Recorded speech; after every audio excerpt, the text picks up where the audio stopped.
Assalomu alaykum azizlar, kanalimizga xush kelibsiz.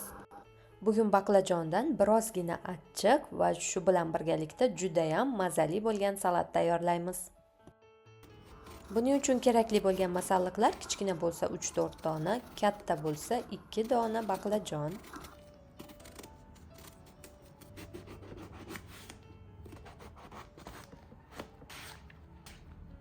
Xuddi videodagidek katta qilib to'g'rab olamiz.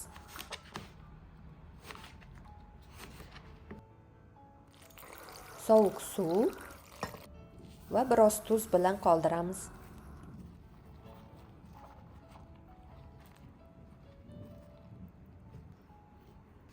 Ikki yuz 300 gram laham mol go'shtini videodagidek ingichka parrak qilib to'g'rab, qovurib olamiz.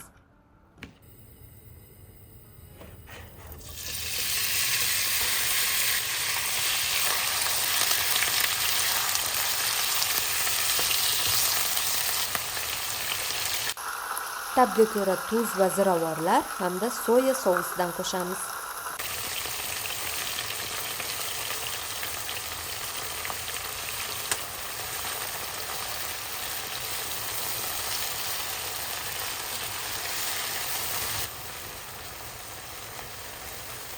Baland olovda suvlari to'liq yo'q bo'lib ketgungacha qovuramiz. Agar uzoqroq qovurilsa, go'sht qattiq bo'lib qolishi mumkin. Baqlajonni suvlarini to'kib, quritib, 2 osh qoshiq kraxmal bilan birgalikda aralashtirib olamiz. Tillarang bo'lgungacha qovuramiz.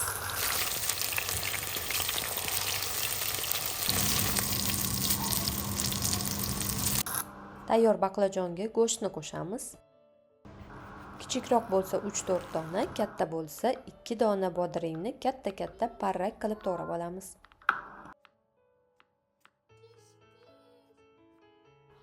Ikki 3 dona katta yoki 200-300 gram mayda pomidor. Kichikroq bo'lsa bittadan, kattaroq bo'lsa yarimtadan rangli bulg'or qalampiri.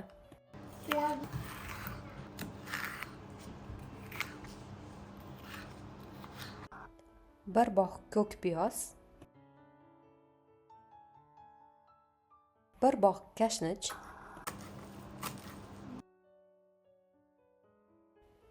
5-6 dona sarimsoq piyozi donachalari. 2-3 qoshiq qizdirilgan o'simlik yog'i. Tabga ko'ra tuz. 1 choy qoshiq shirin qalampir kukuni, 1 choy qoshiq achchiq qalampir kukuni. Soya sousi va maydalab olgan ko'katlarimizni qo'shib, yaxshilab aralashtiramiz.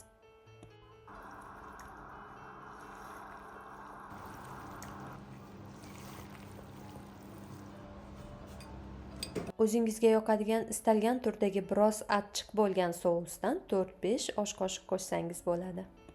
Salat achchiqroq bo'lishini istasangiz, ushbu sousdan yoki achchiq qalampir kukunidan yanada ko'proq qo'shishingiz mumkin.